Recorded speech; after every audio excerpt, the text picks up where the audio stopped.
अ, आजकल डुमरियागंज के वर्तमान विधायक राघवेंद्र प्रताप सिंह जी के कई सारे वीडियोस वायरल हो रहे हैं, जिसमें वो अपनी नफरती भाषा का इस्तेमाल अपनी चुनावी रैलियों में, चुनावी सभाओं में कर रहे हैं।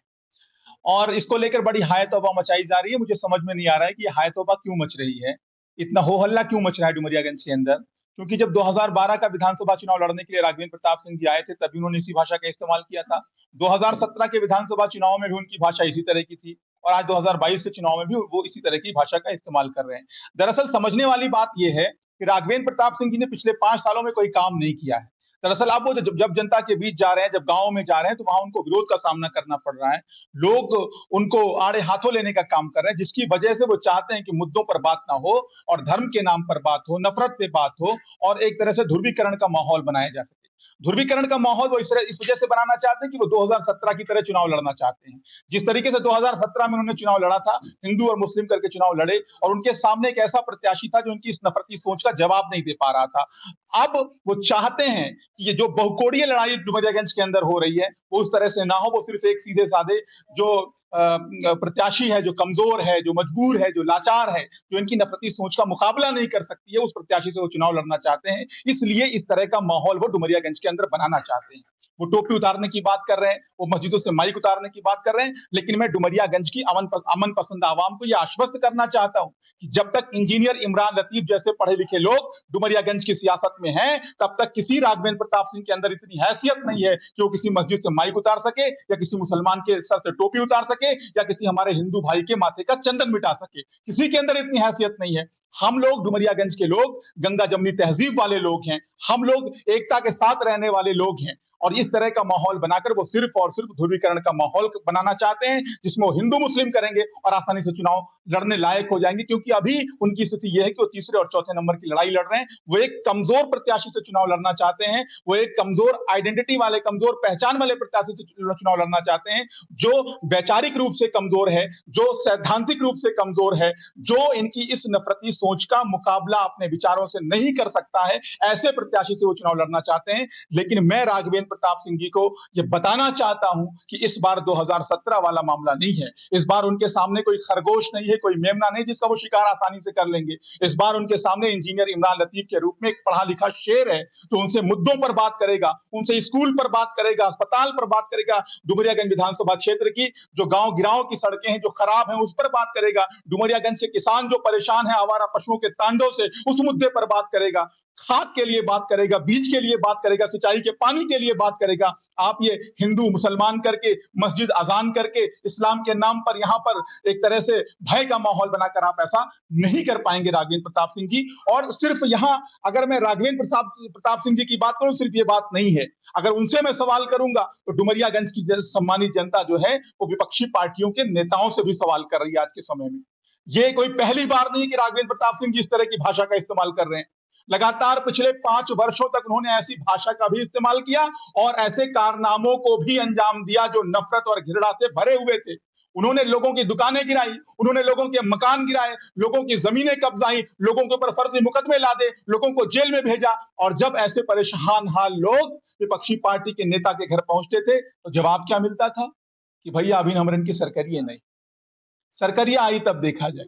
यानी इतने कमजोर नेता को आपने वोट किया। जो लोग 67,000 वोट लेकर जनता का बैठे रहे, वो आंख पे हाथ बांधे बैठे रहे, आंख मूंदे बैठे रहे, हाथ पे हाथ धरे बैठे रहे, लेकिन जनता के लिए खड़े नहीं हो सके, जनता के लिए संघर्ष नहीं कर सके। और उनकी इसी लापरवाही की वजह से, उनके इसी डर की वजह से राघवेंद्र प्रताप सिंह जैसे नेता का मनोबल बढ़ता गया और आज इस स्तर पर पहुंच गया है कि वो हमारे वजूद को ललकारने का काम कर रहे हैं। लेकिन मैं बार बार डुमरियागंज की अमन पसंद आवाम को यह आश्वस्त करना चाहता हूं, ये भरोसा दिलाना चाहता हूं कि जब तक इंजीनियर इमरान लतीफ जैसा कोई पढ़ा लिखा नेता डुमरियागंज के अंदर है, तब तक ऐसा बिल्कुल नहीं हो पाएगा। हम कंधे से कंधा मिलाकर खड़े रहेंगे और ये नफरत की राजनीति यहां नहीं होने देंगे। अब आप बताइए कि मुद्दों पे भागने की कोशिश कर रहे हैं, मुद्दों पे चुनाव ना हो, इसलिए जो विपक्षी पार्टी की प्रत्याशी वो भी चाहती है मुद्दों पे चुनाव ना, वो अल्लाह के नाम पर वोट मांग के चुनाव लड़ लें, ये भगवान के नाम पर वोट मांग के चुनाव लड़ लें और आसानी से हिंदू मुस्लिम चुनाव हो जाए, दोनों लोगों का फायदा है। लेकिन अब मुद्दों पर चुनाव होगा। डुमरियागंज की सम्मानित जनता मुद्दों के आधार पर चुनाव लड़ना चाहती है, वो अपने मुद्दों पर बात करना चाहती है। जितनी बार राघवेंद्र प्रताप सिंह जी मुसलमान की बात करेंगे, अजान की बात करेंगे, कब्रिस्तान की बात करेंगे, मस्जिद की बात करेंगे, मंदिर की बात करेंगे, उतनी बार हम उनसे स्कूल पर सवाल करेंगे, उतनी बार उनपे हम अस्पताल पे सवाल करेंगे, उतनी बार उनसे हम पूछेंगे कि डुमरियागंज के गांव-गांव की सड़कें क्यों खराब हैं। हम पूछेंगे कि आवारा पशु हमारी बीघों-बीघे फसल चरते रहे, आप क्या कर रहे थे? हम सिंचाई के लिए बात करेंगे, हम खाद और बीज की किल्लत पे बात करेंगे, हम एक-एक सवाल पर बात करेंगे, हम अपनी फसलों को वाजिब दाम ना मिलने पर बात करेंगे। ये नफरत की राजनीति हम नहीं होने देंगे। डुमरियागंज के अंदर जिस तरीके से सौहार्द की राजनीति होती थी, एकता भाईचारे की राजनीति होती थी, वो ऐसे ही होती रहेगी। इसको हम अब कम नहीं होने देंगे। जो 5 साल के अंदर डर का माहौल था, भय का माहौल था, वो माहौल अब आगे नहीं रहेगा। देखिए यहाँ हो क्या रहा है, राघवेंद्र प्रताप सिंह जी मुसलमानों को धमकाने का काम करते हैं, मुसलमानों के अंदर दहशत।